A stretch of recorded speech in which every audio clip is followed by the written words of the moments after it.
Students, आपका हमारे channel ITI hub में स्वागत है।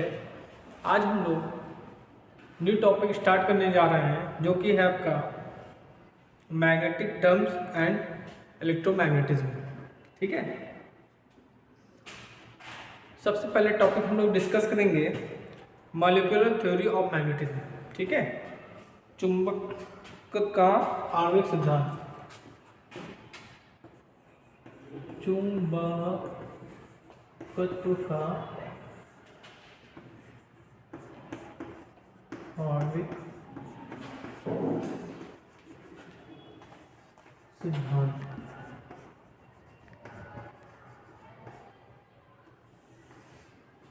ठीक,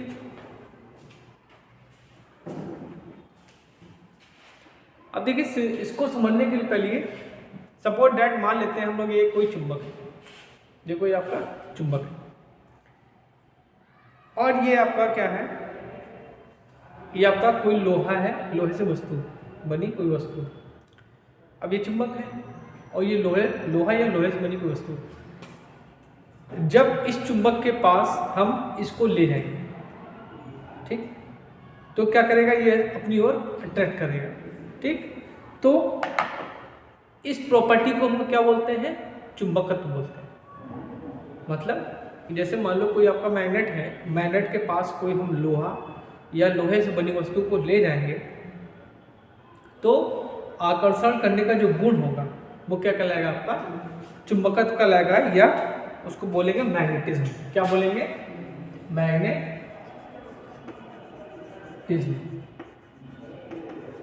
जैसे मान लीजिए कोई आपका चुंबक है ना, चुंबक, ये आपका कोई चुंबक हो गया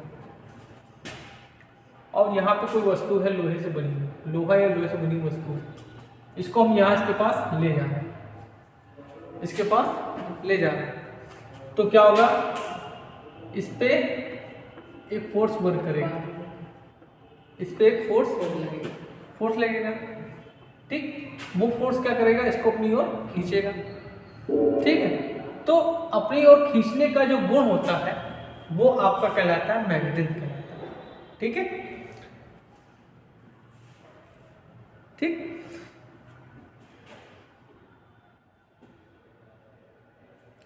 अब इस गुण के, ये जो आपका जो गुण बन रहा है हमने, इसके लिए एक सिद्धांत दिया गया है। उस सिद्धांत को चलो हम पढ़ते हैं। उस सिद्धांत में क्या क्या बातें होती हैं वो सब हम डिस्कस करते हैं। जैसे मान लीजिए कोई आपका ये मैटर है, कोई आपका चुंबक है। अब देखो कोई भी आपका कोई भी पदार्थ होता है, चुंबक के पदार्थ ही है, तो उसके अणु जो होते हैं उनमें भी क्या होता है, ये जो मान लेते हैं इसके अणु है, तो इनके अंदर भी क्या होते हैं, दो पोल्स होते हैं। क्या होते हैं, दो पोल्स होते हैं। ठीक, मतलब कह सकते हैं कि क्या होता है, लोहा हो या चुंबक हो, चुंबक या लोहा, इनके अणुओं में क्या होता है, इनके अणुओं में नॉर्थ और साउथ पोल होते हैं। अर्थात क्या कह सकते हैं कि ये स्वयं एक चुंबक की भांति कार्य करते हैं। चुंबक में क्या होता है, नॉर्थ एंड साउथ पोल होते हैं। ठीक है, तो इन्होंने बताया कि कोई आपका लोहा हो या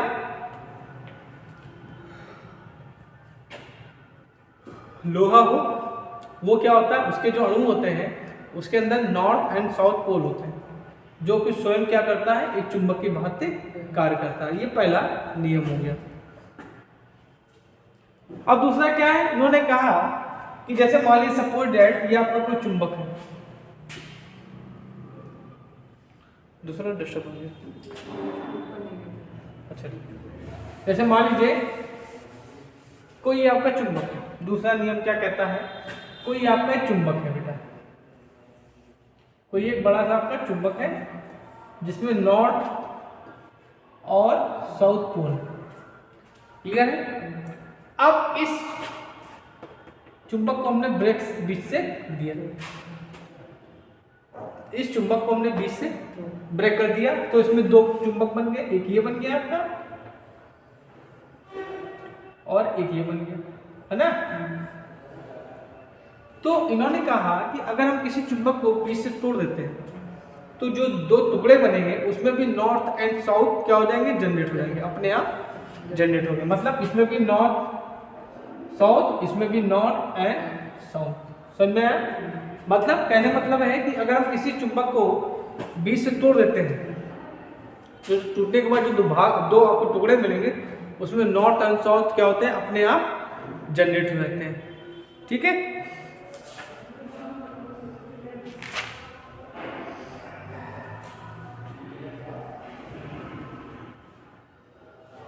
अब देखो तीसरा पॉइंट उन्होंने ये बताया कि ये आपके, जैसे मान लीजिए कोई आपका ये है, कोई आपका पदार्थ है, अब पदार्थ में इलेक्ट्रॉन होंगे, ठीक। तो इन्होंने बताया कि जो आपका चुंबकत्व का गुण होगा, जैसे आपका कोई पदार्थ है, लौह पदार्थ है, उसके अंदर जो चुंबकत्व का गुण होगा वो किसके कारण होगा, इलेक्ट्रॉन के कारण होगा। किसके कारण होगा, इलेक्ट्रॉन के कारण होगा। तो मान लेते हैं इलेक्ट्रॉन होंगे आपके,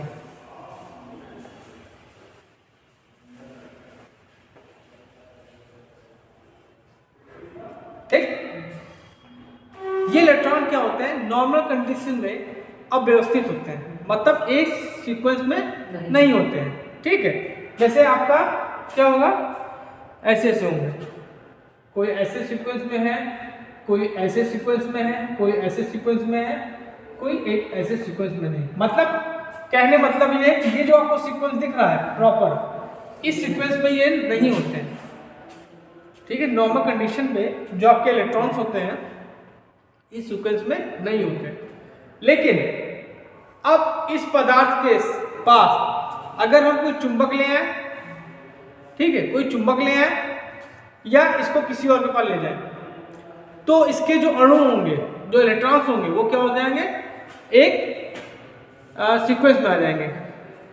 क्या हो जाएंगे, एक सीक्वेंस में आ जाएंगे, मतलब ये ऐसे हो जाएंगे, एक ही लाइन में हो जाएंगे, देखें आप, ऐसे सीक्वेंस में हो जाएंगे, ठीक है। ये आपके इसी सीक्वेंस में हो जाएंगे। ये आपका चौथा पॉइंट है, ठीक। यही आपका आणविक सिद्धांत है, ठीक। अच्छा, अब आपने ये भी पढ़ा होगा कि अगर हम चुंबक को, कुछ और पॉइंट्स मैं आपको बता देता हूं अपनी तरफ से, ठीक, क्योंकि मैं पढ़ाता हूं तो तुम्हारी बुक से नहीं पढ़ाता हूं, जो मुझे समझ में आता है वही पढ़ाता हूं, और मैंने पहले बताया है कि मैं स्टैंडर्ड बुक से पढ़ाता हूं, ठीक। अब देखो ये चुंबक है आपका, ठीक है, ये आपका कोई एक चुंबक है, इसको हमने डोरी से लटका दिया और मोशन करके छोड़ दिया, ठीक। तो एक निश्चित समय के बाद ये आपका चुंबक रुक जाएगा और उस दिशा में रुकेगा जहां पे नॉर्थ और साउथ दिशा होगी।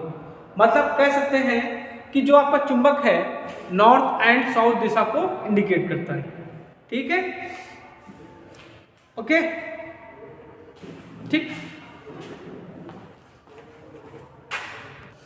अब देखिए चुंबक से रिलेटेड कुछ टर्म्स हम लोग पढ़ते हैं। देखिए आपका, ये आपका चुंबक है,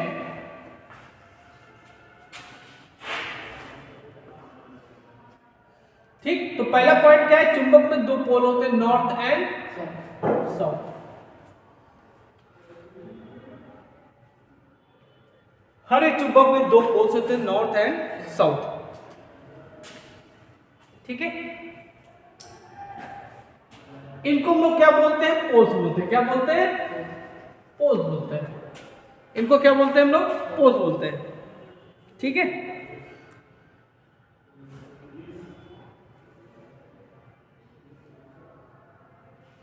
अब क्या होता है कि इस चुंबक के चारों ओर एक क्षेत्र होता है ना बेटा,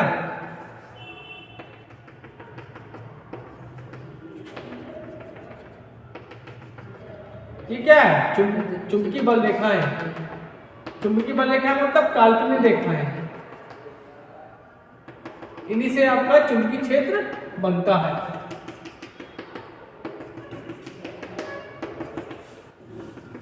ठीक, अब बाहरी क्षेत्र में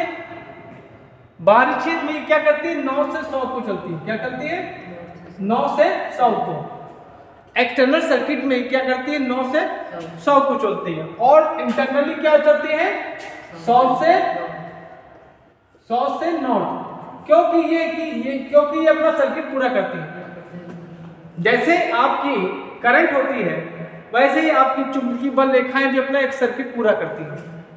ठीक है, क्या कहेंगे कि बाहरी क्षेत्र में ये 9 से 100 चलती है और इंटरनल क्षेत्र में ये 100 से 9 चलती है। क्लियर है? अच्छा, अब चुंबकीय क्षेत्र क्या होता है? चुंबकीय क्षेत्र जो होता है इन चुंबकीय बल रेखाओं से मिलकर बनता है। ठीक, अगर हम यहाँ पे कोई टुकड़ा ले जाए लोहे का, ये मान लीजिए कोई आयरन का टुकड़ा, और अगर हम यहाँ पे बेटा कोई आयरन का टुकड़ा ले जाएंगे तो मान लीजिए यहाँ पे इसका चुंबकीय क्षेत्र यहाँ तक है। ठीक, तो ये क्या करेगा? इसको या तो रिपल करेगा या तो अट्रैक्ट करेगा। तो क्या कह सकते हैं कि चुंबकीय क्षेत्र वह क्षेत्र है जहां पर चुंबक के आसपास का वह क्षेत्र है जहां पे किसी भी हम चुंबक को या चुंबक से बने कोई वस्तु या लोहे से बने वस्तु को ले जाएंगे तो एक बल को महसूस करेंगे। ठीक है, ओके। अच्छा, अब इन चुंबकीय बल रेखाओं की संख्या को हम लोग क्या कहते हैं? फ्लक्स कहते हैं। चुंबकीय बल रेखाओं की संख्या को क्या कहते हैं हम लोग? फ्लक्स कहते हैं। और जो चुंबकीय बल रेखाएं होती हैं हम लोग को किसमें नापते हैं? मैक्सवेल में। ठीक है, किसमें नापते हैं? मैक्सवेल में नापते हैं। और 1 वेबर बराबर क्या होता है? 10 की घात 8 मैक्सवेल।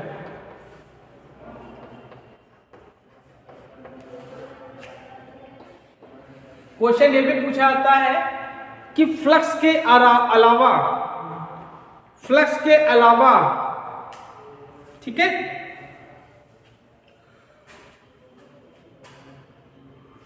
वेबर के अलावा फ्लक्स का यूनिट क्या है? तो मैक्सवेल भी होती है। ठीक है, ओके। अच्छा, चुंबकीय क्षेत्र पढ़ा दिया हमने तुमको। अब चुंबकीय फ्लक्स क्या है कि चुंबकीय बल रेखाओं के समूह को हम लोग फ्लक्स कहते हैं। चुंबकीय बल रेखाओं के समूह को हम लोग फ्लक्स कहते हैं। और इसको रिप्रेजेंट किससे करते हैं? पाई से। ये क्या है आपका? Magnetic flux.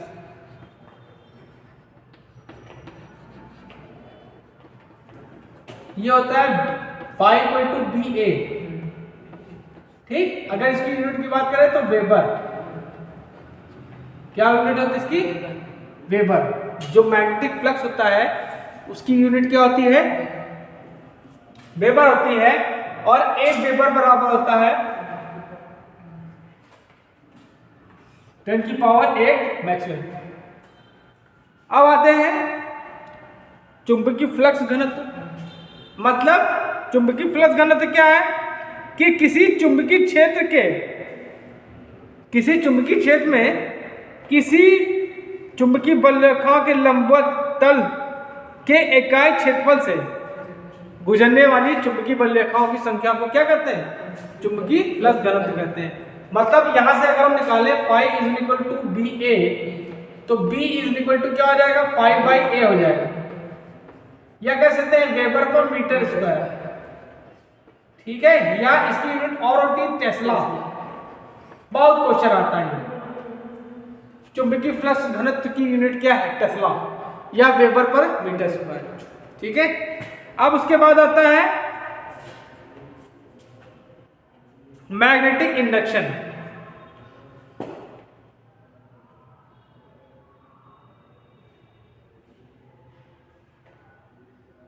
ठीक, अब देखो मैग्नेटिक इंडक्शन क्या होता है, इतना क्लियर है।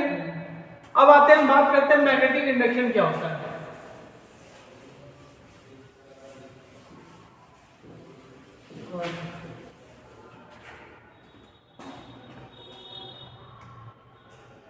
ठीक है। अब जैसे मान लीजिए मैग्नेटिक इंडक्शन,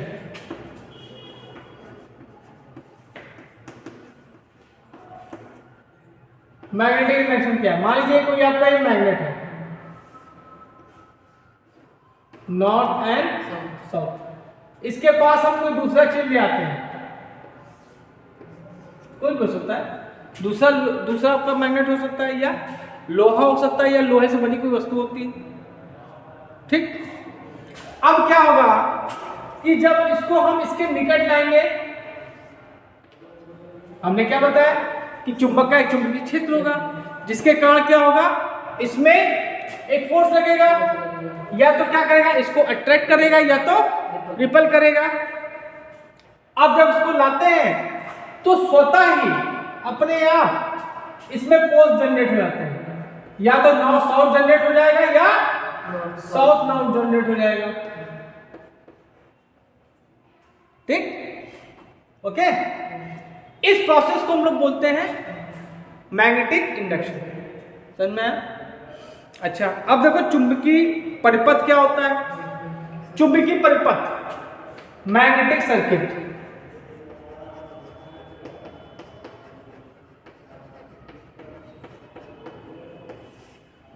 देखिए जैसा आपका इलेक्ट्रिक सर्किट होता है वैसे ही एक मैग्नेटिक सर्किट होता है, ठीक। अब जो मैग्नेटिक सर्किट होगा वो किससे बनेगा? चुंबकीय बल रेखाओं से, ठीक। जो मैग्नेटिक सर्किट होता है ये आपका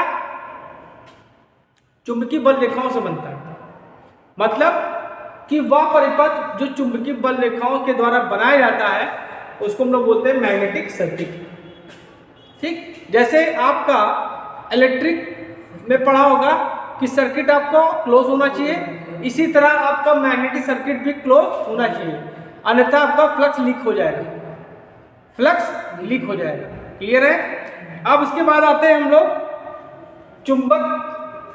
चुंबकीय वाहक बल। चुंबकीय वाहक बल जो होता है बेटा, जैसे आपका विद्युत वाहक बल होता है वैसे ही आपका चुंबकीय वाहक बल होता है। विद्युत वाहक बल क्या करता था?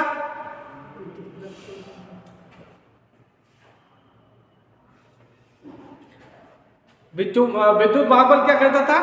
इलेक्ट्रॉन को मोशन करवाता था या करंट को फ्लो करवाता था।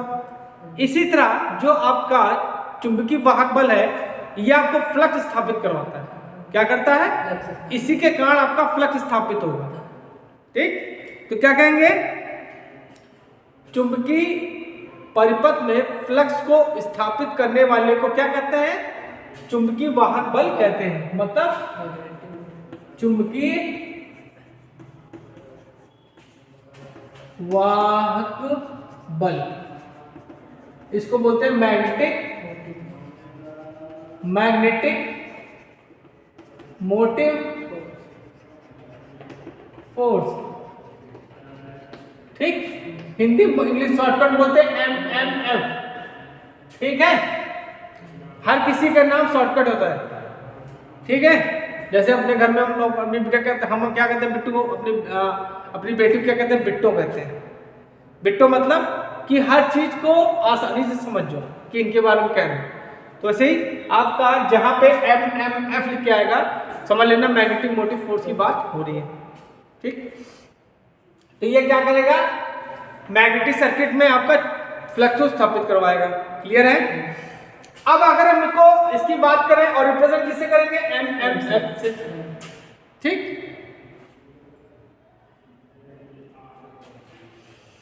अगर हम इसकी यूनिट की बात करें तो देखो इसकी यूनिट जो होती है, देखो MMF होता है इक्वल टू NI, ये याद रखना हमेशा। MMF इक्वल टू NI होता है, मतलब कि कोई भी कॉइल होगी उसमें जितने भी टर्न्स होंगे उनको जो हम करंट से मल्टीप्लाई कर देंगे उतना ही EMF आपका MMF उतना इंड्यूस होगा, ठीक है, ठीक है। तो अगर हम यहां से यूनिट याद करें तो इसकी टर्न क्या होगी? टर्न होगी, और इसकी एम्पियर। तो इसकी यूनिट क्या है बेटा? एम्पियर टर्न, या टर्न एम्पियर का एक ही बात है। ठीक, अच्छा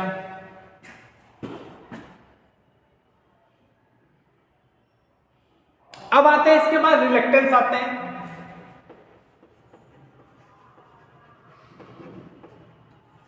रिलेक्टेंस समझ लो, ये आपका रेजिस्टेंस का चचेरा भाई है। रिलेक्टेंस जो है आपका रेजिस्टेंस का चचेरा भाई है। चचेरा भाई क्या? अबे चाचा का लड़का है, चाचा का लड़का तो कुछ ना कुछ तो गुण होंगे, होंगे ना भाई साहब। ये किसको रोकते थे? Oppose current. तो वहां पे करंट थी, यहां पे क्या है? फ्लक्स है। तो ये किसको अपोज करेंगे? फ्लक्स को कर देंगे। Oppose flux, oppose current. मतलब कि चुंबकीय क्षेत्र में, चुंबकीय सर्किट में फ्लक्स का विरोध करने वाले को हम लोग बोलते हैं रिलेक्टेंस। हिंदी में बोलते हैं प्रतियास, प्रतियास या प्रतिष्ठम्भ, प्रतिष्ठम्भ। हिंदी भी जानना जरूरी है, कभी कभी हिंदी बोल लेता है। ठीक है, ठीक, अच्छा। तो ये क्या करता है? फ्लक्स को स्थापित होने से रोकता है। और इसको रिप्रेजेंट किससे करते हैं? एस से करते हैं, कैपिटल से, एस से। ठीक, अच्छा अब इसकी यूनिट की बात करें,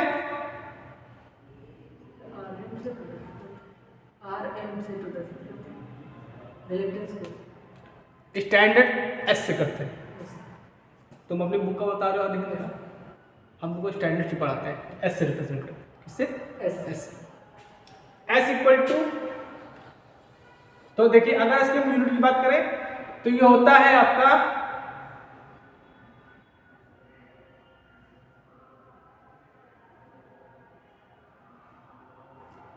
five into s equal to n i. ये याद रखो, क्या याद रखो? Five into s equal to n i. So अगर हम एस की वैल्यू निकालें तो क्या हो जाएगा? एन आई अपॉन 5 हो जाएगा, होगा? अच्छा, इसकी यूनिट क्या होती है? एम्पियर टर्न, और इसकी यूनिट वेबर। तो एस मतलब इसकी यूनिट क्या है? एम्पियर टर्न पर, यही यूनिट होती है। ठीक है, हेलो बच्चों, जैसा कि आप लोगों को मैं बताना चाहता हूँ कि जो आप लोग के एग्ज़ाम होंगे, सीबीटी एग्ज़ाम होंगे, अभी तक क्या होता आया है कि बच्चे एनसीबीटी के क्वेश्चन पढ़ के जाते थे और एग्ज़ाम दे देते थे और बढ़िया नंबर प्राप्त कर लेते थे। लेकिन अभी मुझे पता चला है कि अब जो एग्ज़ाम हो रहे हैं उसमें सीबीटी के क्वेश्चन जो है, निम्मी के जो क्वेश्चन है बहुत कम आ रहे हैं। ठीक, तो आपको अच्छे नंबर प्राप्त करने के लिए थ्योरी को पूरा बढ़िया से पढ़ना पड़ेगा, और उसको पढ़ने के लिए आपको मेरे लेक्चर्स को प्रॉपर्ली रूप से देखना पड़ेगा, क्योंकि मैं आपको आपकी बुक के अलावा भी इम्पॉर्टेंट चीज़ें बताता हूँ। ठीक है, पहले के लेक्चर में मैंने आपको मैग्नेट के बारे में बताया था, मैग्नेट की प्रॉपर्टी के बारे में बताया था, और रिलेक्टेंस के बारे में, और चुंबकीय वाहक बल के बारे में, और फ्लक्स के बारे में बताया था। आज हम उससे आगे के टर्म्स के बारे में डिस्कस करेंगे। देखिए, मैंने आपको बताया था कि जो रिलेक्टेंस होता है, रिलेक्टेंस, इसको हम लोग क्या बोलते हैं? ऐसे रिप्रेजेंट करते हैं, और इसकी यूनिट हमने आपको क्या बताई थी? एम्पियर टर्न पर वेबर, यही बताई थी बच्चों। अब रिलेक्टेंस का एक और यूनिट होता है, वो कंपटीशन में और कई जगह पूछा गया है। तो रिलेक्टेंस का एक यूनिट और होता है जिसको हम लोग बोलते हैं हेनरी की पावर -1। हेनरी की पावर -1, या कह सकते हैं 1/हेनरी, 1/हेनरी। ठीक है, अच्छा अब आगे देखते हैं। अब हम बात करेंगे permeability. Permeability, permeability permeability. Permeability को हिंदी में बोलते हैं प्रवेशीयता। देखिए प्रवेशीयता क्या होता है कि प्रवेशीयता बताती है कि किसी पदार्थ के मैग्नेटिज्म और इलेक्ट्रोमैग्नेटिज्म की जो प्रॉपर्टी होती है, ठीक, वो किस पे डिपेंड करती है? मीडियम पे डिपेंड करती है, जिसको हम लोग क्या बोलते हैं? परमेबिलिटी। ठीक, मैं फिर से बता दूं कि किसी पदार्थ के मैग्नेटिज्म और इलेक्ट्रोमैग्नेटिज्म मतलब उसके चुंबक और वैद्युत चुंबक बनने की जो घटना होती है, ठीक है, वो क्या करती है? वो मीडियम की प्रॉपर्टी पे डिपेंड करती है, जिसको हम लोग क्या बोलते हैं? परमेबिलिटी बोलते हैं या प्रवेशीयता बोलते हैं। ठीक, अच्छा, इसको हम लोग रिप्रेजेंट करते हैं बच्चों म्यू से। म्यू इक्वल टू होता है B/H होता है। म्यू इक्वल टू होता है B/H होता है। और अगर हम इसकी यूनिट की बात करें तो इसकी यूनिट होती है हेनरी पर मीटर। हेनरी पर मीटर। और इसकी यूनिट और होती है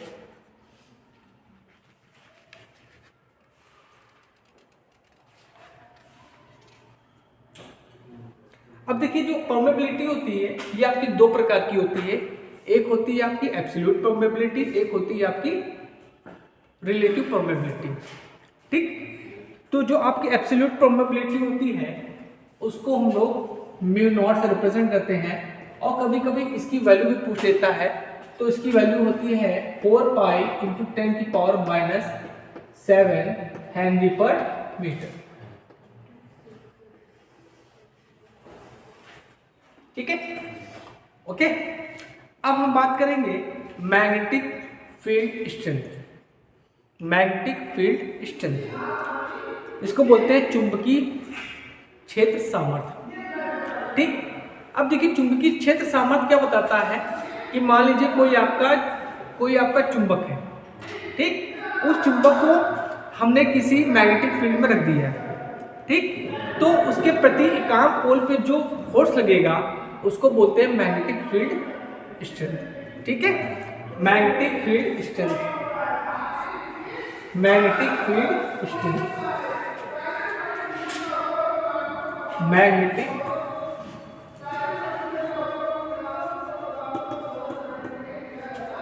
field strength.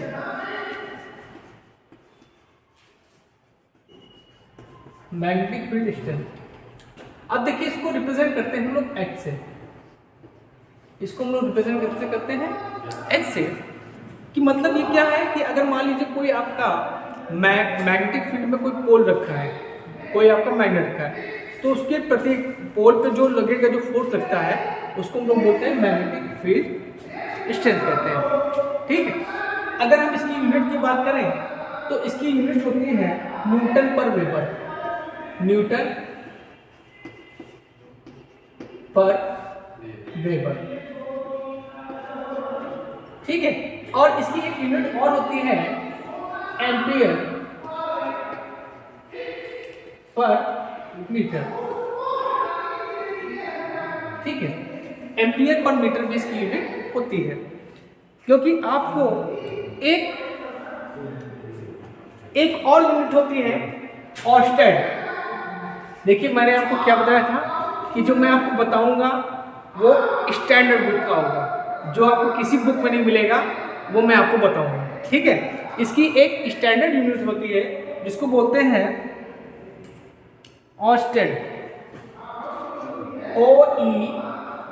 OERS Ted.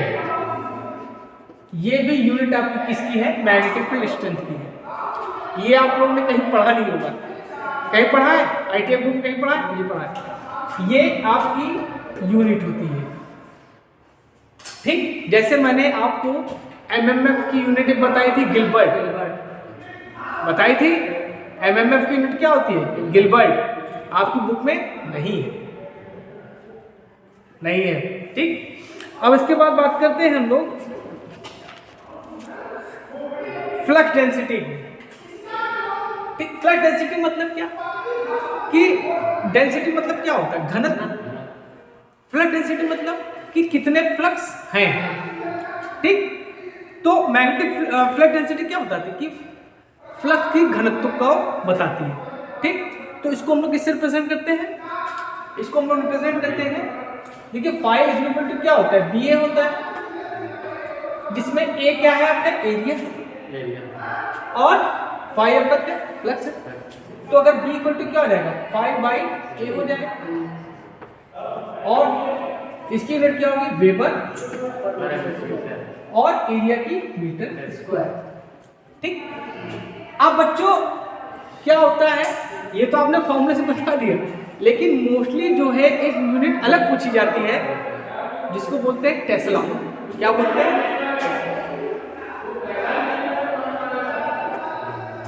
Tesla, ठीक है।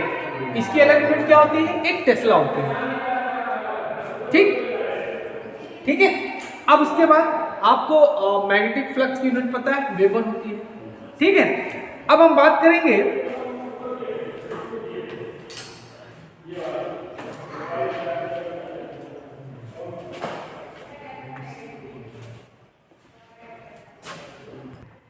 अब देखिए हम लोग बात करेंगे परमेंस की।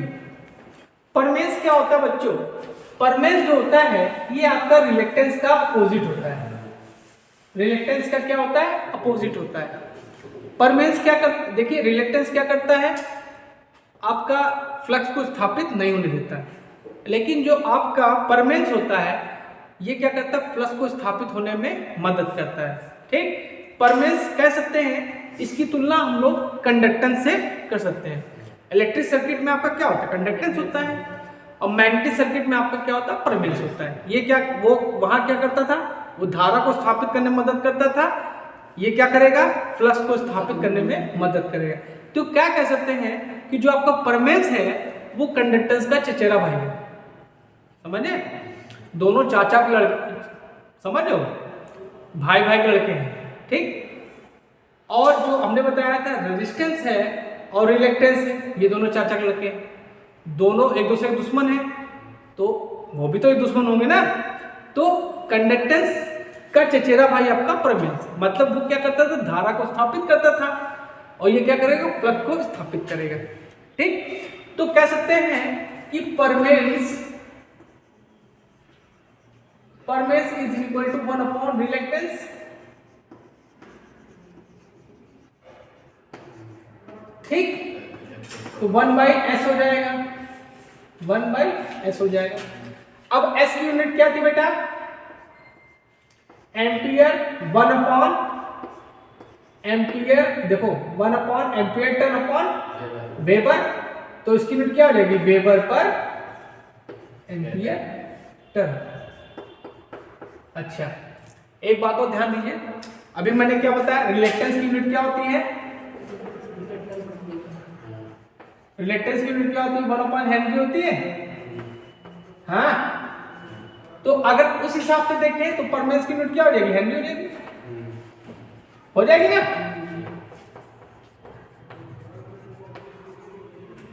ठीक, परमेंस में आप जैसे आपका, अब परमेंस की जो प्रॉपर्टी होती है वो परमेबिलिटी कहलाती है। परमेंस की प्रॉपर्टी आपकी क्या कहलाएगी, परमेबिलिटी कहलाएगी। कंडक्टेंस की प्रॉपर्टी क्या कहलाती थी, तो कंडक्टिविटी कहलाती थी, ठीक, समझ में आया। अब आते हैं हम किस पे, इंटेंसिटी ऑफ मैग्नेटाइजेशन, ठीक। देखिए इंटेंसिटी क्या होती है,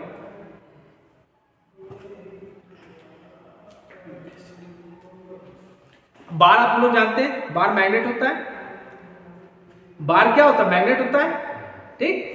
अब इंटेंसिटी क्या होती है कि एक यूनिट बार, ठीक है, एक बार है जिसका एरिया क्या है, यूनिट है, जैसे आपको बार है और उसका क्रॉस सेक्शन एरिया क्या आपका 1 है, समझ में, मतलब एक आपका बार है जिसका क्रॉस सेक्शन एरिया क्या है, 1 है। इस बार के द्वारा जो आपका मैग्नेटिक फील्ड स्ट्रेंथ उत्पन्न होगी, क्या होगी? इंड्यूस होगी। ठीक, मतलब जो पोल की स्ट्रेंथ होगी, ठीक,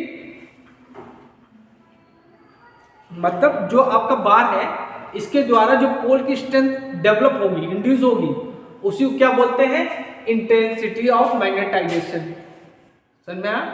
मतलब एक बार है, इसका जो एरिया क्या है? 1 है। ये से आपका कोई बार हो गया, बार ही तो होता है, ये बार हो गया, बार मैग्नेट ही होता है ना। और इसका एरिया कितना है? 1 है। एरिया इक्वल टू क्या है? 1। इसका जो एरिया क्या है? 1 है। इस बार के द्वारा जो आपका पोल स्ट्रेंथ उत्पन्न होगी, इस बार मैग्नेट के द्वारा जो पोल स्ट्रेंथ उत्पन्न होगी, उसी को बोलते हैं इंटेंसिटी ऑफ मैग्नेटाइजेशन। क्या बोलते हैं? Intensity of magnetization. ठीक, ये आपको स्टैंडर्ड बुक से मैं पढ़ा रहा हूं, आपके आईटीआई बुक से कोई मतलब नहीं मुझे। ठीक, लेकिन आईटीआई लेवल का पढ़ाऊंगा, उससे ऊपर का नहीं पढ़ाऊंगा। ठीक, तो इसको हम लोग रिप्रेजेंट करते हैं आई से। किससे रिप्रेजेंट करते हैं? आई से। ठीक, ठीक, इंटेंसिटी ऑफ मैग्नेटाइजेशन को हम लोग बोलते हैं आई से रिप्रेजेंट करते हैं। और ये होता है m/a। क्या होता है? m/a होता है। क्या होता है? m/a। और अगर हम इसकी यूनिट की बात करें, ठीक है, अगर हम इसकी यूनिट की बात करें तो इसकी यूनिट होती है वेबर पर मीटर स्क्वायर। वेबर पर, इसकी यूनिट क्या होगी? अगर आपसे पूछा जाए इंटेंसिटी ऑफ मैग्नेटाइजेशन की यूनिट क्या होगी, तो वेबर पर मीटर स्क्वायर बताओगे आप। क्या बताओगे? वेबर पर मीटर स्क्वायर। ठीक है, अब आता है आपका सब्सेप्टिबिलिटी। ठीक, थोड़ा बोलने थोड़ा अटपटा है। ठीक है, और इसका ये जो वो होता है, ये क्या होता है? The ratio of intensity and, अब देखो, चलिए इसको लिख देते हैं, सब्सेप्टिबिलिटी ना।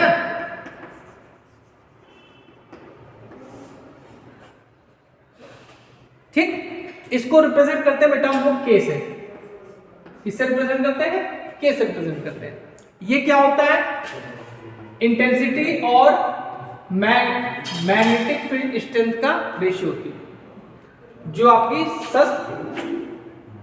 सब्सेप्टिबिलिटी जो होती है, वो क्या होती है? इंटेंसिटी ऑफ मैग्नेटाइजेशन और क्या है? इंटेंसिटी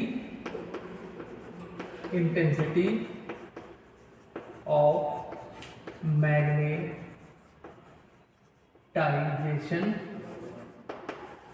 अपॉन क्या होगा? मैग्नेटिक फील्ड स्ट्रेंथ का रेशियो होता है। ठीक, और इसको किससे रिप्रेजेंट करते हैं? के से करते हैं। अब देखो, अब इसकी यूनिट की बात करते हैं। ठीक, तो इसकी यूनिट होती है आपकी हेनरी पर मीटर। क्या होगी? हेनरी पर मीटर। ये सब यूनिट जो है दिमाग में बैठा लो, यूनिट से क्वेश्चन आपके पूछे जाते हैं। ठीक है,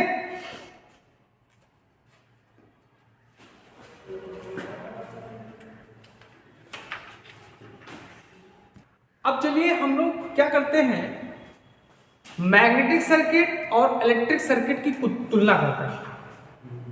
ठीक है, मैग्नेटिक सर्किट और इलेक्ट्रिक सर्किट की तुलना करते हैं। ठीक है, जिससे आपको समझ में आ जाएगा कौन क्या है, ये भी आप क्लियर हो जाएगा। अब देखिए यहां पे हमने लिख दिया इलेक्ट्रिक सर्किट,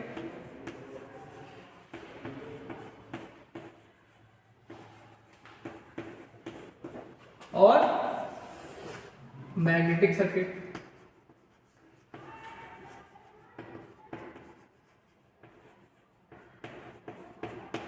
ठीक, अच्छा, पहला इलेक्ट्रिक सर्किट में क्या होता है?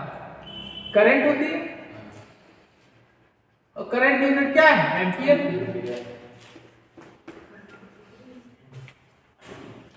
क्या कुछ गलत पढ़ाने क्या? ठीक। और दूसरी भी होती है कूलम पर सेकेंड। ठीक। अब देखिए, और इसमें क्या होता है? फ्लक्स होता है, और इसमें यूनिट क्या होती है आपकी? वेबर होती है। ठीक। अब इसमें क्या होता है? रेजिस्टेंस होता है, इसकी यूनिट ओम। ओम चाचा हमारे। ठीक।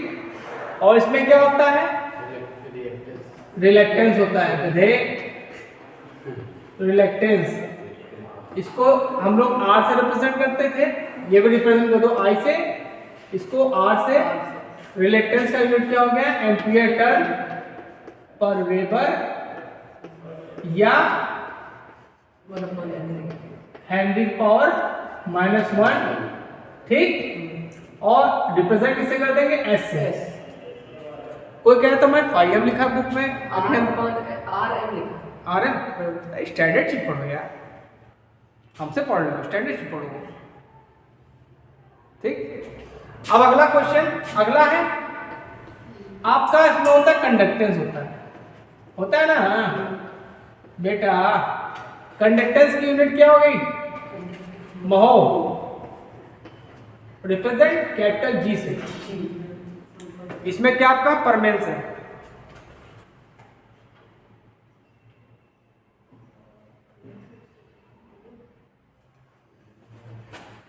देखो कंडक्टेंस क्या होता है? 1 रेजिस्टेंस होता है ना? अरे हाँ तो बोलो। और इसमें क्या होता है? परमेंस होता है। परमेंस किसका होता है? रिलेक्टेंस का उल्टा होता है। तो क्या हो जाएगा इसकी यूनिट? वेबर पर एम्पियर टर्न। एम्पियर टर्न या हेनरी। ठीक। क्लियर है? अब इसके बाद क्या होता है? कंडक्टिविटी आती है। कंडक्टिविटी किसकी होती है? रेजिस्टिविटी की उल्टी होती है, रेजिस्टिविटी। और इसमें क्या होगा? परमेबिलिटी होगी।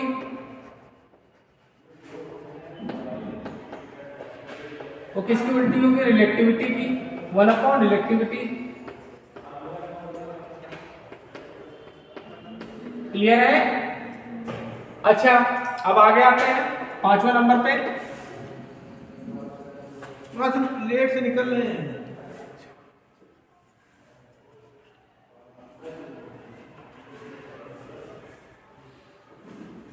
और कुछ बचा है इसमें?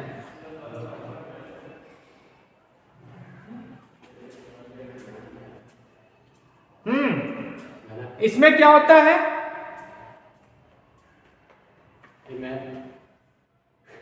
इसमें करंट डेंसिटी होती थी। करंट डेंसिटी जिसको हम लोग बोलते थे जे से। पढ़े हो फिजिक्स में? नहीं पढ़े हो? J = I/A पढ़े हो?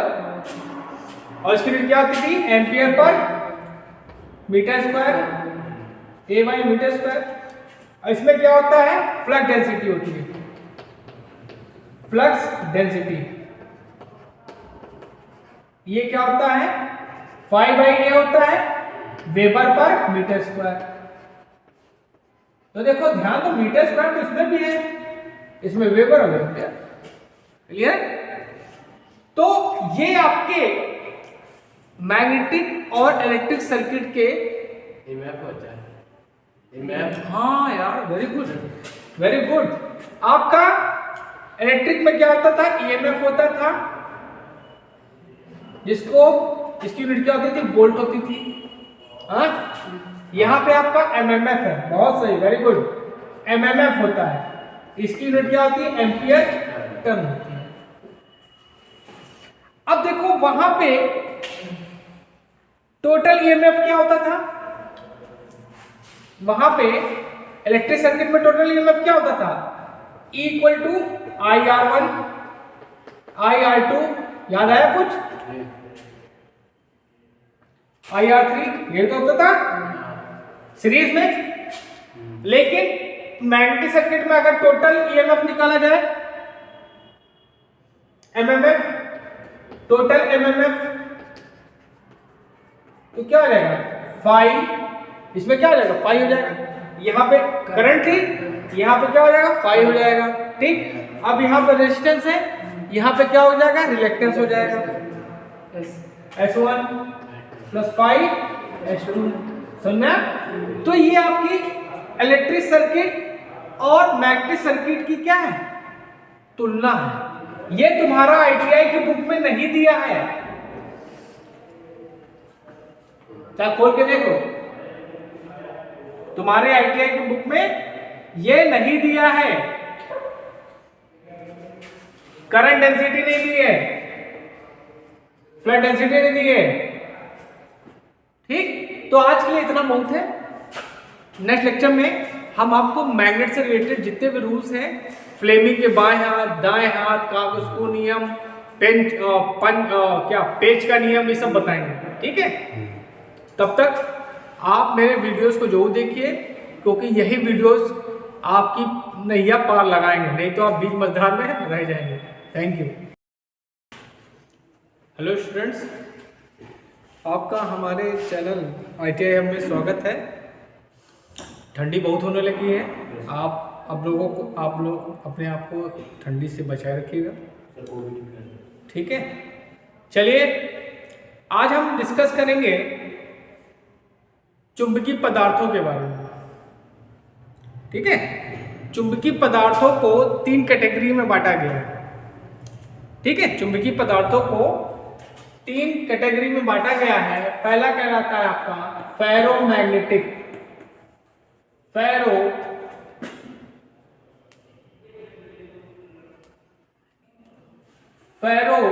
Ferromagnetic material.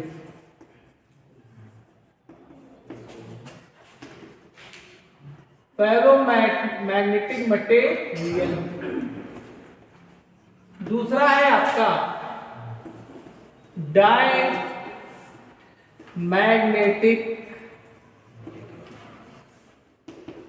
मटेरियल।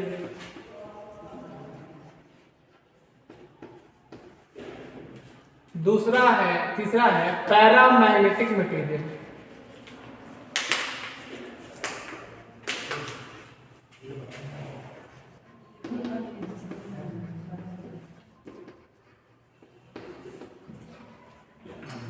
ठीक है, तो सबसे पहले हम लोग बात करेंगे फेरोमैग्नेटिक मटेरियल की। ठीक है, चलिए देखते हैं फेरोमैग्नेटिक मटेरियल क्या होता है।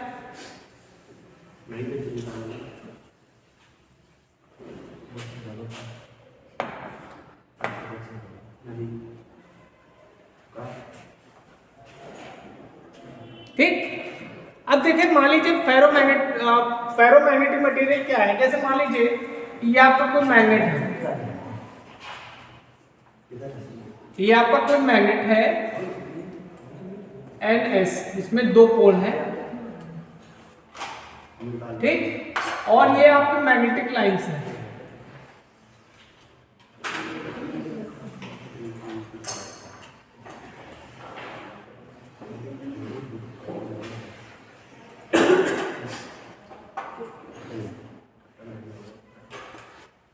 ठीक है, ये आपके क्या मैग्नेटिक लाइंस हैं।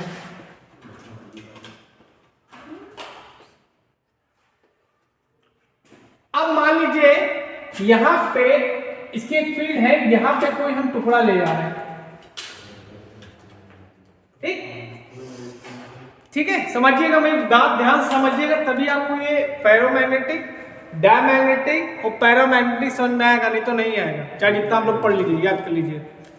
मैं जैसे बता रहा हूं वैसे पढ़ेंगे, समझेंगे तो हमेशा याद रहेगा आपको। अब ये जो टुकड़ा है, इसको जब हम इस फील्ड में ले जाएंगे, इस मैग्नेट की फील्ड में ले जाएंगे, तो ये आसानी से क्या हो जाएगा? अट्रैक्ट हो जाएगा। आसानी से क्या हो जाएगा? अट्रैक्ट हो जाएगा। मतलब आसानी से ये आकर्षित हो जाएगा। ठीक है, तो इस मटेरियल को बोलेंगे फेरोमैग्नेटिक मटेरियल। फेरोमैग्नेटिक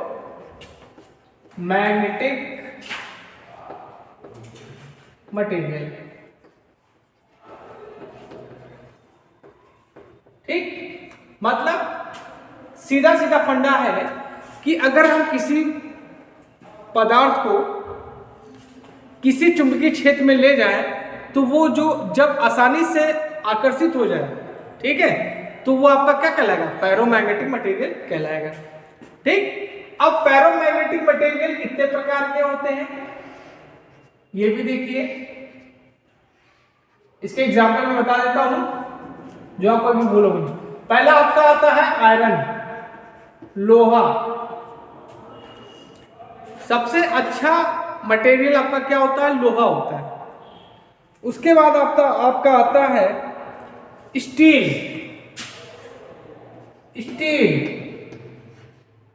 इसके बाद निकल। उसके बाद बिस्मथ। ये आपके क्या है?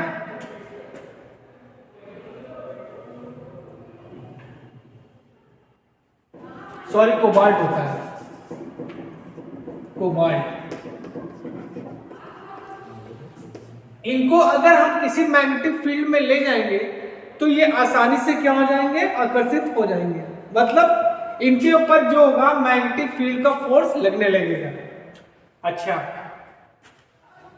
और ये जो आपके हैं, ये आपके जो आयरन है, स्टील है, निकल है, कोबाल्ट है, इनकी जो चुंबकशीलता होती है,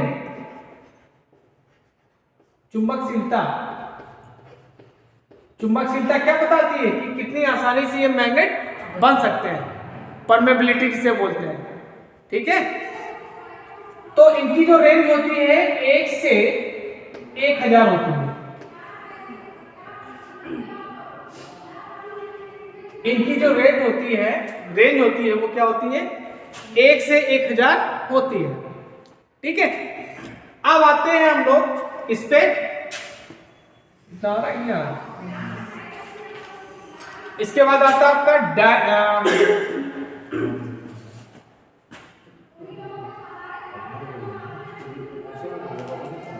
पैरामैग्नेटिक मटेरियल। अब देखिए पैरामैग्नेटिक मटेरियल क्या है?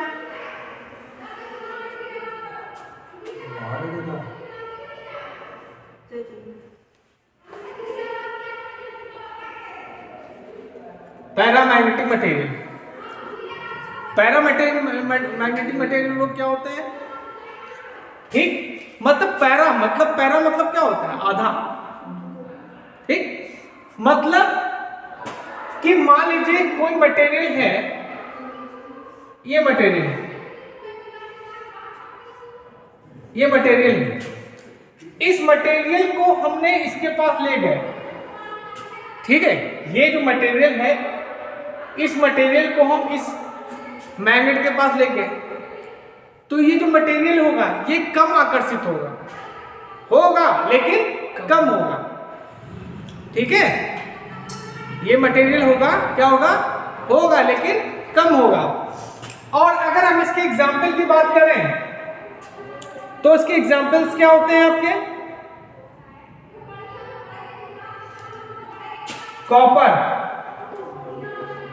कॉपर हो गया, एल्यूमिनियम हो गया,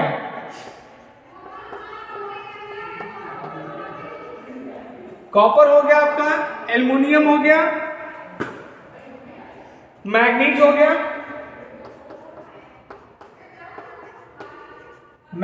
गया, आपका, और क्या हो गया आपका? प्लेटिनम हो गया। ये आपके मटेरियल्स हैं, इनको अगर हम किसी मैग्नेट के पास ले जाएं या मैग्नेटिक फील्ड में ले जाएं तो ये कम आकर्षित होते हैं। ठीक है, ये क्या होते हैं? कम आकर्षित होते हैं। अगर इनकी हम चुंबकशीलता की बात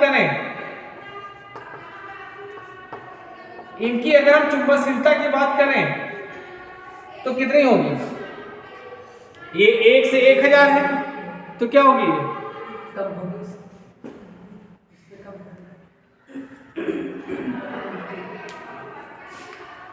1 से अधिक होती है। 1 से अधिक, 1 से अधिक होती है, मतलब इस रेंज में नहीं जाएगी। ये जो आपको रेंज दी है 1000, इस रेंज में नहीं जाएगी, 1 से अधिक हो सकती है, ज्यादा नहीं अधिक होगी, 1 अधिक। अब उसके बाद आते हैं हम लोग डायमैग्नेटिक में। डायमैग्नेटिक मटेरियल, ठीक, डायमैग्नेटिक मटेरियल, ठीक है, ये आ रहा है नहीं आ रहा? डायमैग्नेटिक मटेरियल क्या होता है? जैसे मान लीजिए अगर कोई मैग्नेट, ये कोई आपका टुकड़ा है, इसको अगर हम इसमें ले जाएं, ठीक है, अगर इसको हम यहां पे ले जाएंगे मैग्नेटिक फील्ड में या चुंबक के पास, तो ये आकर्षित हो गए, ये आकर्षित हो गए, ठीक। अब इसके एग्जाम्पल की बात करें तो इसके एग्जाम्पल क्या होंगे?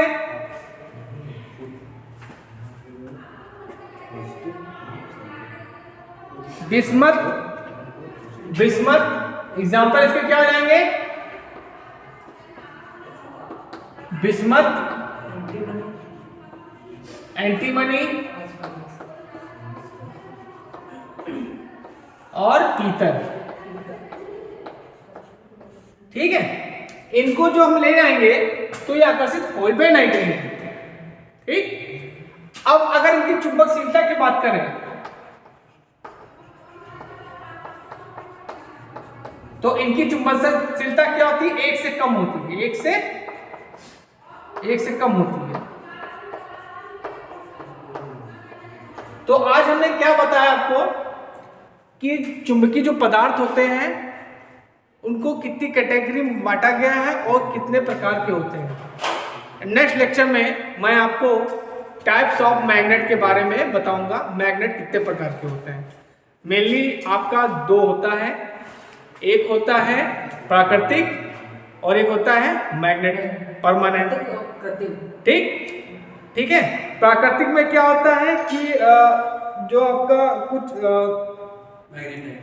एक गुण होता है, मतलब क्या होता है, जो आपका हेमाटाइट होता है, ठीक है। हेमाटाइट में क्या होता है? प्राकृतिक चुंबक इसको कहते हैं। इसके अंदर क्या होते हैं? चुंबक के हल्के से गुण पाए जाते हैं, पूरे गुण नहीं होते, हल्के से गुण पाए जाते हैं, ठीक है। और लेड स्टोन भी बोलते हैं इसको, लेड स्टोन भी जो होता है इसमें क्या होते हैं? आपके चुंबक के हल्के से गुण पाए जाते हैं। अब आते हैं मैग्नेट की बात करें तो मैग्नेट जो होते हैं उनको 2 प्रकार से बोल सकते हैं, एक होता है आपका टेम्परेरी मैग्नेट और एक होता है आपका परमानेंट मैग्नेट, ठीक है। इसके बारे में विस्तार से नेक्स्ट लेक्चर में आपको बताएंगे, ठीक है। तब तक आप इसको पढ़िए और अगर आप मेरे चैनल पर नए हैं तो प्लीज़ मेरे चैनल को लाइक करिए, शेयर करिए, सब्सक्राइब करिए, जिससे आपकी अच्छी तैयारी हो सके।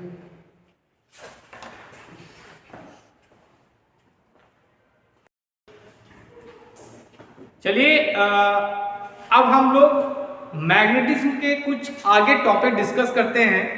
इसके पहले के वीडियो में मैंने आपको मैग्नेटिक टर्म्स और टाइप्स ऑफ मैग्नेटिक मटेरियल्स के बारे में बताया था, फेरोमैग्नेटिक, पैरामैग्नेटिक और डायमैग्नेटिक। इनमें से क्वेश्चंस आपके 1-2 जो पूछे जाते हैं, पूछ लेगा कि निकल कौन सा है, या पूछ लेगा कि पैरामैग्नेटिक में परमेबिलिटी वैल्यू कितनी होती है, सब पूछ लेता है। तो ये सब आपको पता होना चाहिए क्योंकि कंपटीशन बहुत टफ होने वाला है, ठीक। अब चलिए हम बात करते हैं कुछ संबंधित रूल, ठीक है। पहला है आपका सीधे धारावाहिक चालक हेतु। जैसे मान लीजिए कोई आपका ये चालक है, ठीक, अगर इसमें हमने करंट फ्लो करा दिया, ठीक, तो मैग्नेटिक फील्ड क्या होगा? इसके अराउंड बनेगा, यूं ऐसे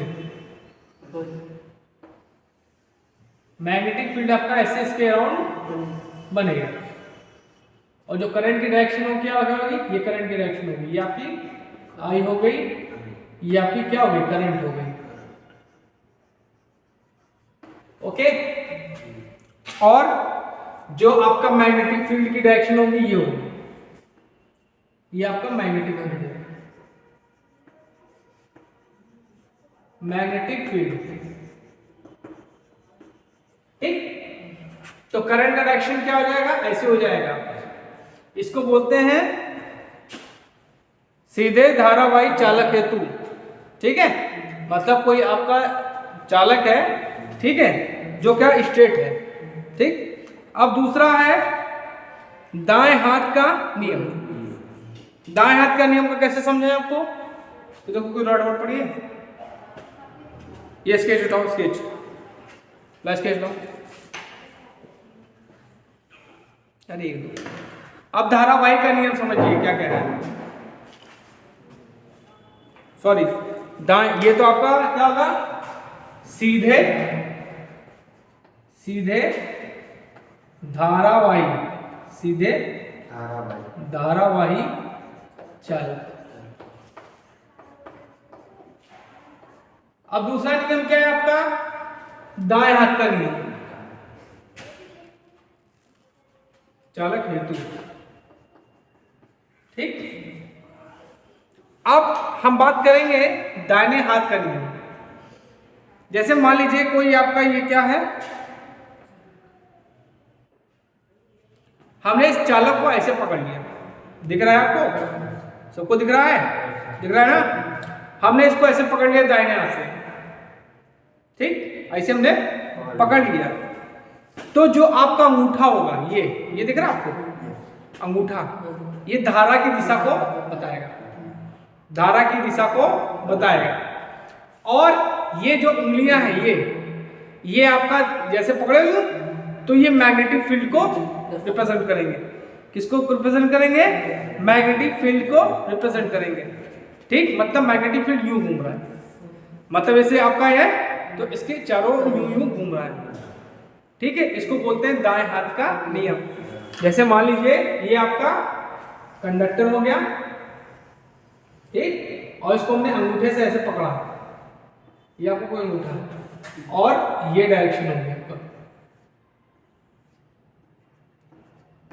ठीक, तो ये आपका अंगूठा क्या हो जाएगा, ये करंट हो जाएगी, है ना, और ये जो डायरेक्शन हो जाएगा मैग्नेटिक फील्ड।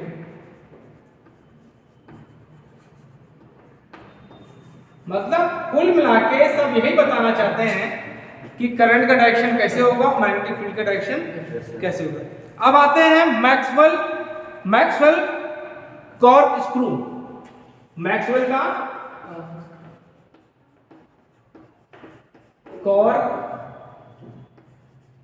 Screw law.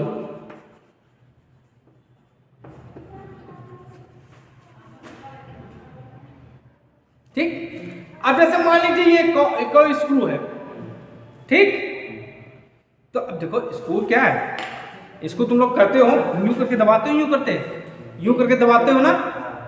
ठीक, तो ये जो यूं घुमा रहे हो, ये आपका क्या मैग्नेटिक फील्ड है। ये आपका जैसे स्क्रू यूं घुमा रहे हो, तो घुमाओगे तो क्या होगा, जैसे कोई चीज, जैसे नट वो है, उसको तुम दबा रहे हो तो नीचे जाएगा ना। जैसे मान लो ये है, इसको हमने इसके अंदर घुसोड़ना है, तो यूं घुमाओगे तभी तो नीचे यूं घूमता जाएगा, यूं नीचे जाएगा। तो ये जो डायरेक्शन है, ये आपका मैग्नेटिक फील्ड है। ठीक, और जो नीचे की ओर जा रहा है वो करंट है। समझ में आ रहा है। जैसे मान लो चौकांगे, जैसे मान लो ये आपका कोई पेच है, अरे कोई बना लो, ये पेच है कोई पेच है। अब इसको यूं घुमा रहे ना, यूं घुमा रहे, तो ये जो घूम रहा है यूं, ये आपका क्या है, मैग्नेटिक फील्ड है। ये आपका क्या है, मैग्नेटिक फील्ड है। और ये क्या आपका करंट, करंट का डायरेक्शन है नीचे की ओर। समझ में आया, कोई क्लियर डाउट।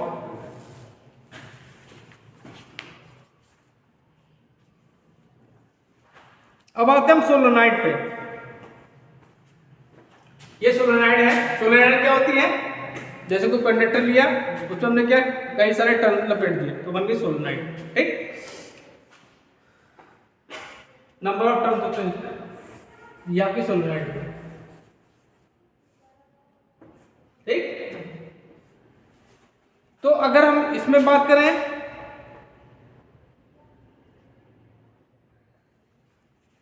ठीक, तो ये नॉर्थ हो जाएगा आपका, ये साउथ हो जाएगा। तो मैग्नेटिक फील्ड ऐसे जाएगा ना, ये मैग्नेटिक फील्ड ऐसे जाएगा और यू कंप्लीट होगा ऐसे, तो ये ऐसे हो जाएगा। और जो करंट की डायरेक्शन होगी ऐसे होगी, डाउनवर्ड। करंट की जो डायरेक्शन होगी क्या होगी, नीचे साइड होगी। ये आपका सोलेनोइड के लिए हो गया। अब आते हैं हम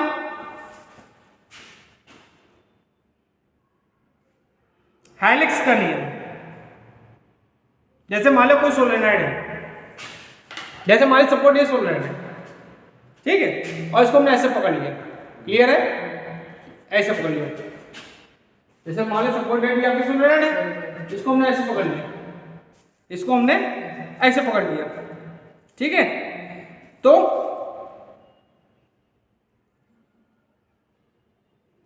क्या हो जाएगा, तो अंगूठा जो होगा, जैसे हमने यूं पकड़ा, इसको यूं पकड़ा, तो ये जो अंगूठा है ये नॉर्थ को दिखाएगा। किसको दिखाएगा, नॉर्थ को, और इधर वाला साउथ, ठीक। तो जैसे मान लीजिए ये है, हमने यूं इसको पकड़ लिया ऐसे, ये अंगूठा हो गया, ठीक। तो ये आपका क्या हो जाएगा, नॉर्थ हो जाएगा, ठीक, और ये आपका साउथ हो जाएगा। और जो करंट डायरेक्शन क्या होगा, डाउनवर्ड ही रहेगा, चेंज नहीं होगा। ये आपका हेलिक्स का नियम, ठीक। अब आते हैं फैराडे के नियम। बाकी छोटे मोटे नियम है सब का, मेन जो पढ़े उसको पढ़ो ना। अब उसके बाद आता है फैराडे का नियम, क्लियर इतना। चलो बढ़िया पढ़ाई कर लो, वैकेंसी बहुत धड़ा आने वाली है, इसी झटके में निकल जाओगे। अगर नहीं पढ़ोगे तो क्या, कोई फायदा नहीं ITI करने से। ITI करने से कोई फायदा नहीं है। और फायदा ये भी कि हमने माइक लगाया नहीं, तुम लोगों ने बताया भी नहीं, ठीक। अब आते हैं हम फैराडे का इलेक्ट्रोमैग्नेटिक इंडक्शन। फैराडे इलेक्ट्रो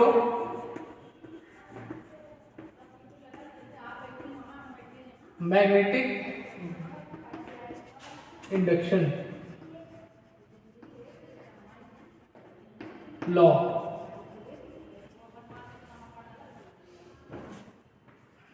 देखो फैराडे ने पहला नियम बताया था कि कोई भी आपका कंडक्टर है,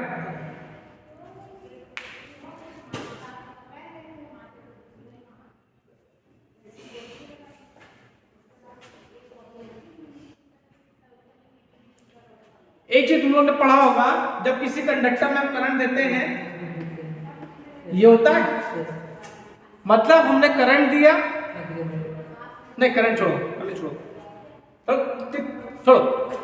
हमने क्या किया, कॉइल समझते हो ना, कॉइल को हमने वोल्टेज दिया,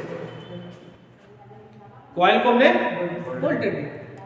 वोल्टेज दिया तो क्या फ्लो हुई, करंट फ्लो हुई। अब करंट जो होती है वो क्या होती है, फ्लक्स के डायरेक्टली प्रोपोर्शनल होती है। तो भैया कॉइल में क्या होगा, फ्लक्स सेटअप हो गया, ठीक। अब जब फ्लक्स सेटअप हो गया तो वो जो आपका फ्लक्स है वो कॉइल के टर्न्स को काटने लगा। जैसे मान लीजिए यह कितना कॉइल है भैया, देखो प्यारी सी कॉइल है, हमने मान लिया इसमें कितने टर्न्स हैं, n टर्न्स हैं। देखो पढ़ो कोई चीज तो कॉन्सेप्ट क्लियर कर पढ़ो, नहीं तो मत पढ़ो, कोई कह रहा नहीं पढ़ने को, पढ़ो तो कोई चीज क्लियर पढ़ो, ठीक। हमने इसको सप्लाई दे दी, ये आपका रेजिस्टेंस हो गया, हमने इसको सप्लाई दी, भैया जब सप्लाई दोगे तो क्या होगी, करंट फ्लो होगी ऑब्वियसली। अब इस करंट ने क्या कर दिया कि इसमें फ्लक्स जनरेट कर दिया, फ्लक्स जनरेट कर दिया, सॉरी। अब जब फ्लक्स जनरेट कर दिए तो ये क्या है, इस कॉइल के टर्न्स को काटने लगा मतलब उसमें से पास होने लगा, उसमें से पास पास होने लगा। तो भैया जब पास होने लगा तो उसमें क्या होगा, एक ईएमएफ उत्पन्न हो गया।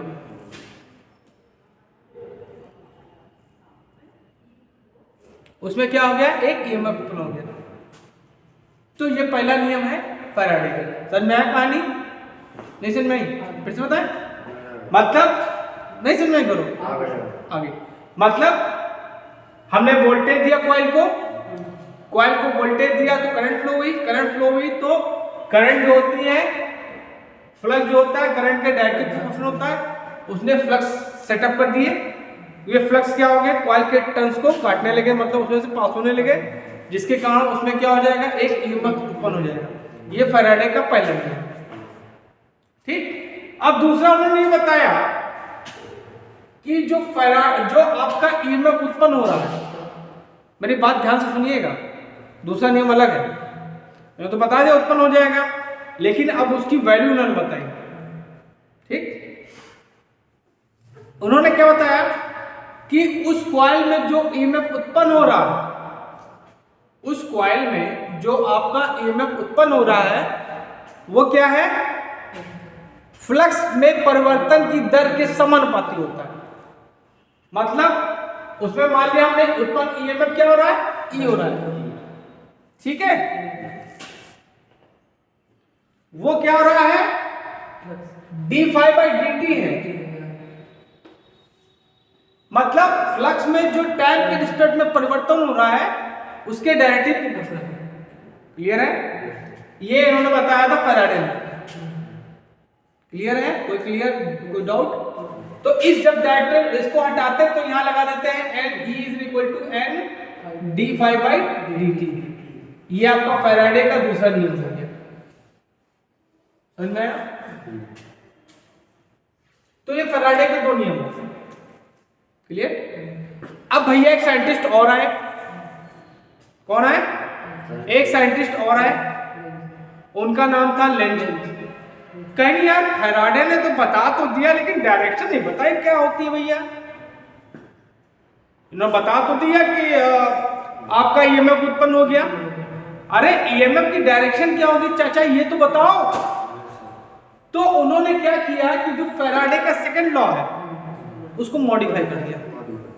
मेरी बात समझिएगा, ऐसे कोई बताएगा नहीं आपको। उन्होंने क्या कर दिया, फैराडे के दूसरे नियम को मॉडिफाई कर दिया।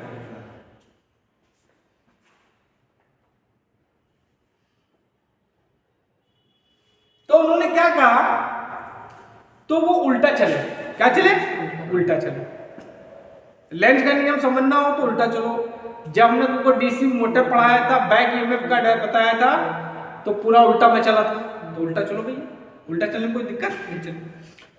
तो उन्होंने बताया कि जो आपका ईएमएफ होगा, लेंज का बता रहा हूं, उन्होंने क्या कहा, उन्होंने बताया कि जो आपका ईएमएफ उत्पन्न होगा वो उसी का विरोध करता है जिससे वो स्वयं उत्पन्न होता है। मतलब वो उसी के अगेंस्ट में खड़ा हो जाएगा जिसने उसको खड़ा करेगा किया। समझ में आया? क्लियर है? तो यहां पे क्या हो जाएगा, ई की वैल्यू जो हो जाएगी वो हो जाएगी -n d∅dt। ये पूरा खेल है माइनस का, पूरा खेल माइनस का ही है। ठीक। अब बात ध्यान सुनिए, ये तो क्लियर हो गया। अब उल्टा तो चलिए। तो ये ईएमएफ किसके अपोजिट होगा ये तो बताओ। उत्पन्न तो होगा, किससे उत्पन्न हुआ? तो देखो बेटा दो ध्यान दो, वोल्टेज आया तो करंट आई, करंट आया तो फ्लक्स आया, फ्लक्स आया तो ई आया। अब बताओ किसके कारण उत्पन्न हुआ? ई। उल्टा चलो ना। अच्छा, वोल्टेज तो V is equal to -E होगा, या कह सकते हैं E is equal to -V हो गया। दिस इज कॉल्ड लेंज का नियम। उल्टा भागिए, कोई चीज समझ में ना आए उल्टा भागिए। क्लियर है? समझ में आया? फैराडे का नियम, लेंज का नियम समझ में आया? अच्छा, एक होता है डायनेमिक इंड्यूस ईएमएफ।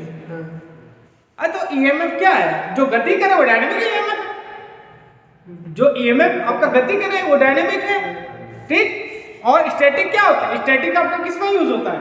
इसमें से भी क्वेश्चन बनते हैं कि डायनेमिक ईएमएफ का प्रयोग हम लोग कहाँ करते हैं? जनरेटर। स्टैटिक कहाँ यूज करेंगे? ट्रांसफार्मर। क्लियर है? और डायनेमिक ईएमएफ का फॉर्मूला क्या होता है ये भी पूछा जाता है। BLV sin theta। BLV sin theta। BLV sin theta। BLV sin theta। अगर उसको कहते BIL sin theta कहते तो कोई गलत हो जाएगा? बताओ। अगर उसको कहते QB sin theta बोलते तो बताओ। सब सही है, सब सही है। अब सब सही कैसे है वो किसी दिन और बताएंगे तुमको, क्योंकि जैसे BLV sin theta है, अब देखो यार B directly proportional to I, तो B की जगह हमने I रख दिया, BIL sin theta हो गया, ठीक। अच्छा, बताइए दे चलो। अब देखो यहाँ पे, यहाँ देखो, यह है BNP बोले तुम,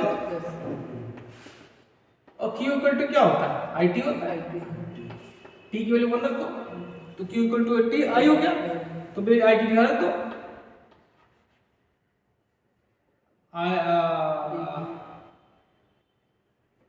ये सॉरी BIL था, BIL sin थीटा, BLV जब BIL लिया है, अब यहां पे हमने I की जगह क्या रख दिया? क्यों रख दिया?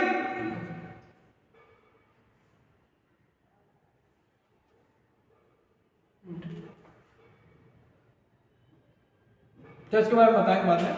एक तो क्लियर होगा कैसे आया BIL, इसके बाद बताएंगे, वो अलग चीज होगी, ठीक। अच्छा, अब हम आते हैं इंड्यूस ईएमएफ और self induce EMF, mutual induce EMF. Self induce EMF, mutual induce EMF. वहां जाके पढ़ाते पढ़ाते वीडियो बनाते मतलब गंदी वाली लड़की लड़के पढ़ते ही नहीं, लड़कों को चाहिए पका पकाया। सर समझ में आएगा, एग्जाम आने दो सीबीटी की तो समझ में आएगा। सेल्फ इंड्यूस ईएमएफ,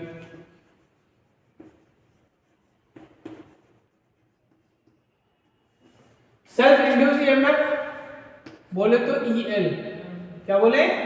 EL, ठीक है।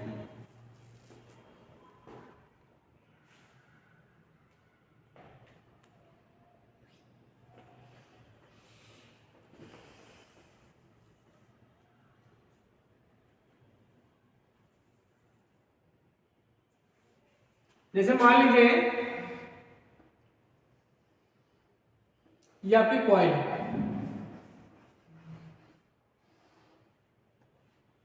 इसमें N टर्न्स है और इसमें करंट क्या फ्लो हो रही है? I और N टर्न्स है, ठीक। तो भैया हमने इसमें जब सप्लाई दी, चलो हमने सब सप्लाई दे दी, तो क्या होगा? करंट फ्लो होगी, करंट फ्लो हुई। करंट ने क्या कर दिया? फ्लक्स उत्पन्न कर दिया। फ्लक्स ने क्या किया? कॉइल के टर्न्स को काटा, जिसके कारण ईएमएफ उत्पन्न हो गया।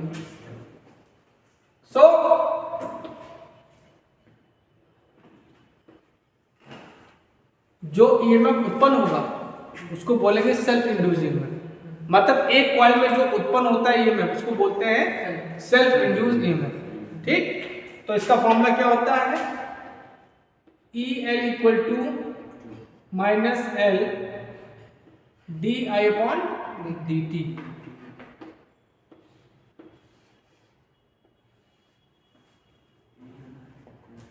ये होता है। अब ध्यान दो, ये आपका सेल्फ इंड्यूस्ड ईएमएफ हो गया, क्लियर है। अगर मान लीजिए इनके बगल में मैं दूसरी कॉइल लग दी,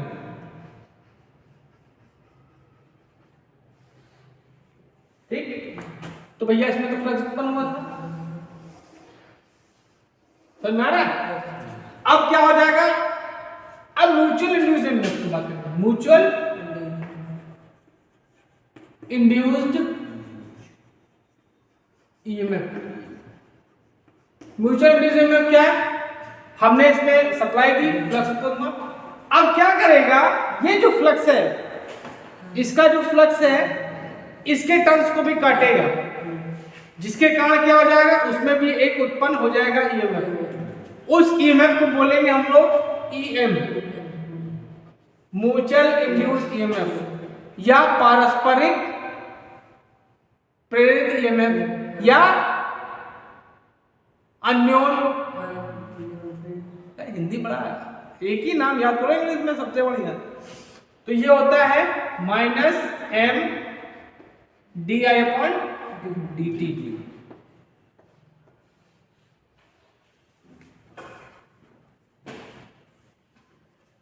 तो भैया आज आपका मैग्नेटिज्म खत्म हो गया। छोटे मोटे जो टॉपिक बचे हैं वो आप लोग देख लीजिएगा। अगर आप मेरे चैनल पर नए हैं तो प्लीज मेरे चैनल को लाइक करिए, शेयर करिए, सब्सक्राइब करिए, क्योंकि इतने प्यार से मेहनत से मैं वीडियो बनाता हूँ आप लोग को और पढ़ाता हूँ। ठीक है, थैंक यू।